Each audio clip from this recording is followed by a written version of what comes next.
মুখ থুবড়ে পড়েছে শাকিব খানের সিনেমা প্রিন্স। শাকিবিয়ানদের হতাশা তুঙ্গে, এমনকি প্রিন্স খারাপ হওয়ার জন্য শাকিব তার দর্শকদের কাছে ক্ষমাও চেয়েছেন। তবে কেন বাংলাদেশের সুপারস্টার শাকিব খানের সিনেমা প্রিন্স দর্শকের মন জয় করতে পারল না? চলুন জেনে নেওয়া যাক প্রধান 5টি কারণ।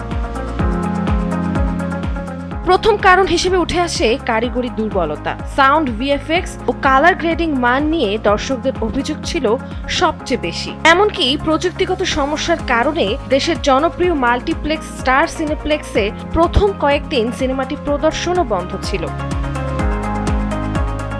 দ্বিতীয়ত, সময় স্বল্পতার কারণে শুটিং শেষ মুহূর্ত পর্যন্ত চলেছে, এমনকি ঈদের আগের দিনও দৃশ্য ধারণ করতে হয়েছে। তৃতীয়ত কারণ হিসেবে অসংলগ্ন চিত্রনাট্য ও কিছু গুরুত্বপূর্ণ দৃশ্য বাদ পড়া দর্শকদের হতাশ করেছে। চতুর্থ কারণ হিসেবে রয়েছে বিদেশে শুটিং জটিলতা ও ডাবিং সংক্রান্ত গুঞ্জন সিনেমাটিকে বিতর্কের মুখে ফেলে।